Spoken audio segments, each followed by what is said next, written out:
Just that starting around the 1960s, there was a very intense interest in, or maybe even a little before that, about ETs.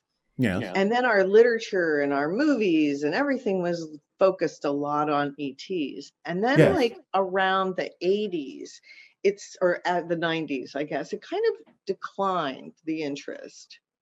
And then it's changed now to what now it seems to be reviving again, I guess. These things will always go in cycles, but it's not so much that the interest declined in any particular period. It's just simply that you became used to it, which is the point.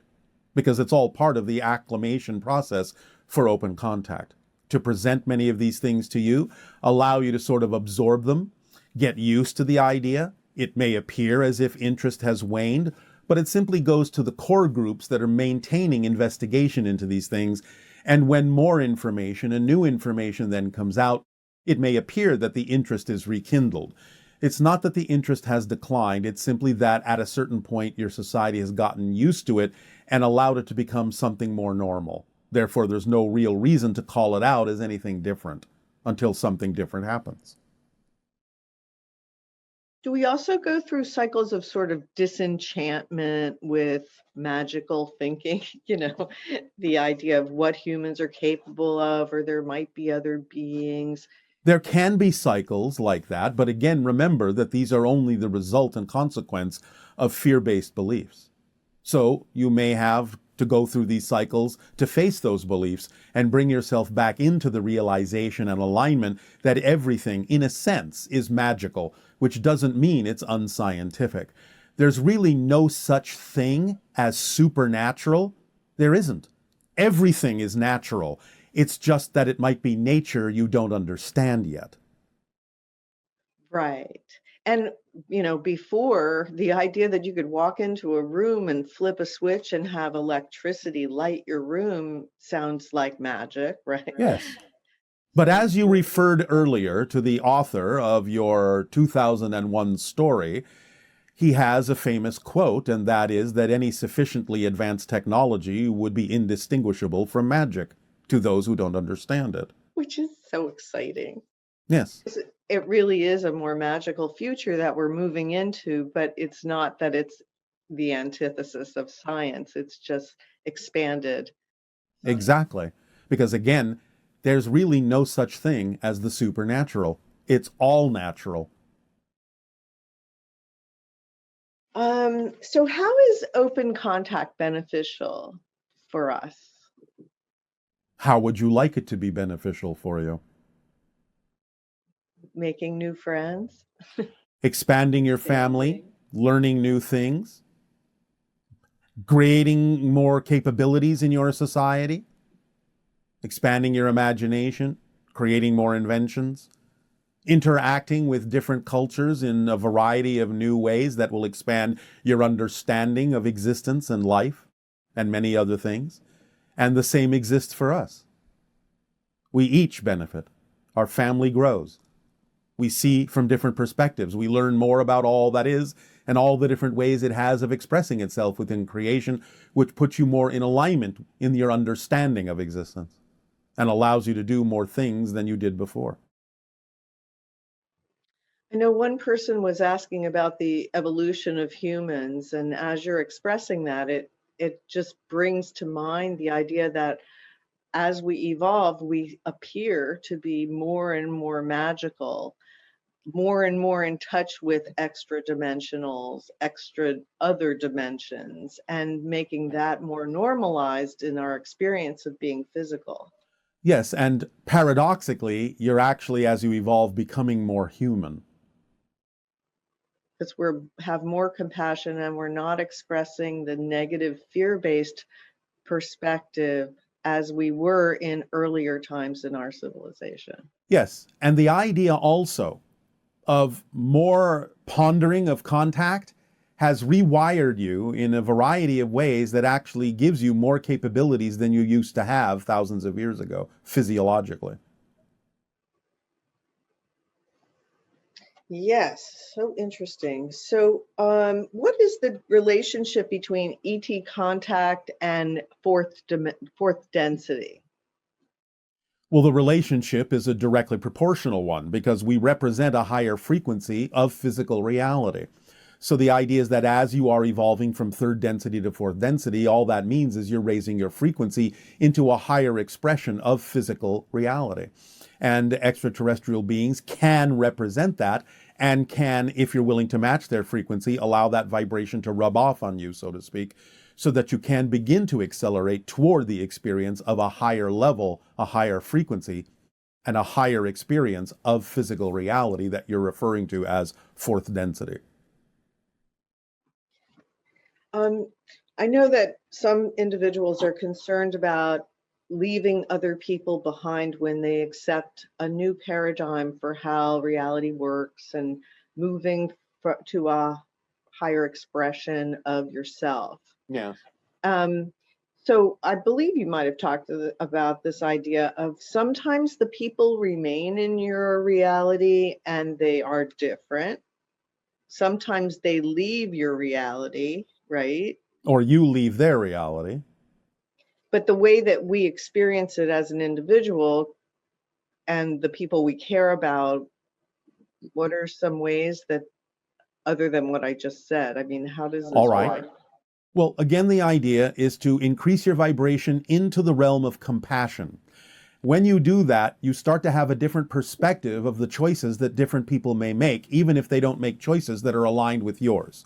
You still be able to see that they are following a path that they believe they may need to follow to learn what it is that they have chosen to follow or learn in their theme of exploration.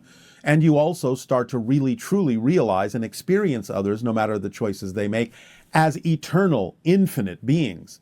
Therefore, there's no hurry and there's no rush that they should match your vibration and experience the same reality that you do at this particular moment. They will learn what they need to learn in their own good timing. So the idea is to know that as you change and take yourself to other levels and other parallel realities and other versions of Earth that may not necessarily be vibrationally compatible with what they are choosing for themselves, thus giving you the appearance of leaving them behind or them disappearing from your life, you still have to know that we're all interconnected, that we all have our own paths, and you can have the compassion to let them walk their path without thinking that there's something wrong in them doing that. You will eventually always meet up again anyway. It actually is so similar what you're describing to the idea of losing someone through death and being willing to accept that they made that choice and that for their timing and their reality, that's what they needed. And that a lot of our resistance to someone leaving that way is the idea that you can't communicate with them anymore, you can't physically feel them anymore, and also that you're actually crying for yourself because you feel left bereft that they left you, I guess, in a sense. Yes, but you will eventually not look at it that way anymore. In fact, the paradox and the irony is that the more you get used to the extraterrestrial vibration, you will also find yourself getting more in alignment with the vibration of spirit, and therefore you will see that there's a great deal of similarity in the dimension from which we operate and the dimension from which spirit operates. There is a lot of similarity between the vibrational frequency of certain extraterrestrials, such as ourselves, and those beings you call the spirits of the dead. Therefore, as you get used to us and perceive us more, you will perceive the dead more often as well, and learn that you can communicate with them just as easily as you will learn to communicate with us. So this kind of, shall we say, to use your language, gives you a twofer. A 2-for-1. Learning to communicate with us and matching our frequency will also allow you to match the frequency of the dead. It is actually fascinating because if you love someone that's died and you reach out and connect with that energy over and over again, it actually trains you to be more capable of interacting with other beings in other dimensions, such as ETs. Correct. It's great. So it's actually a gift when someone you love transitions. They're actually bringing you much closer into the contact with spirit. Because you are attempting to connect to them. Therefore, you're reaching out with your energy and your mentality and your emotionality toward them. So it actually starts training you to reach out toward that frequency because you so strongly wish to remain connected to them. I know, and most people don't even feel it, that the person on the other side is connecting and reaching out because they're in such grief, their vibration drops and they can't. Yes. And in fact, the irony of that situation is that beyond a certain point of what you might call natural grieving, to get used to the idea that they are not physical anymore, the idea is that many times when such spirits attempt to contact you, to attempt to communicate with you, because of the definition you're holding on to that you have lost someone, that you're not connected to them anymore, just because it isn't the way it used to be, you may actually experience that communication as more grief. So sometimes when out of the blue you suddenly remember them, think of them, and start grieving and crying and being sad, that may actually be an indication that they're attempting to contact you, but you're interpreting their energy not as a communication, but as a loss because you're still holding on to that definition that you're no longer connected to them, that you've lost them. So that's the irony sometimes of grieving much later on, when the idea is they're attempting to get you to simply realize that they're still around. Yes, it's the idea of resisting the change that they chose, and then not realizing that you have a new language to learn. If you want to talk to that person, you need to open up to the possibility of the form of communication they choose. Because when someone loves you, they don't stop loving you just because they transitioned. If anything, they're always focused on how much they love you. So yes, it's this is learning their why. language. Yes, it is literally like someone simply moving to a different country. And now that they have the language of that country, it does behoove those in physical reality to at the very least learn some of that language so that you can communicate. Now, of course, like the higher mind, they will attempt to communicate with you through energy forms, which again you can feel suddenly as a wash of love over you or wash of compassion over you. And even the idea of an acceleration of your own passion, because that's the way the energy language of spirit translates in your physical form. So pay attention to synchronicities, because they can be communications from them and all sorts of different ways. But again, the idea is that they're not always attempting to do that. They have their own lives to experience as well. However, this is one of the reasons why your Shakespeare referred to the afterlife as the undiscovered country. It is literally just another level, another country, another culture, another reality, but it's still connected to the one that you're living in now, because remember, the one that you perceive yourself to be living in isn't, in a sense, anything but a dream. You are still in the spirit realm. You're just dreaming that you're not. So in many ways, there's not always a reason for those who have passed to contact the physical part of you, because they're already in contact with the greater part of you that exists alongside them in the spirit realm. They're not missing you because you're already there. Yes. A new chapter. Yes. I mean, it is a new chapter when someone passes, and all you have to do is accept the next chapter of that book. Exactly. It will be a fascinating read. A page turner. Now, when individuals start channeling and they have emotional imbalances, yes, let's see. Are you specifically referring to the idea of vocal channeling? Because again, remember, anytime you act on your passion, you're in the channeling state. So there are many expressions of channeling.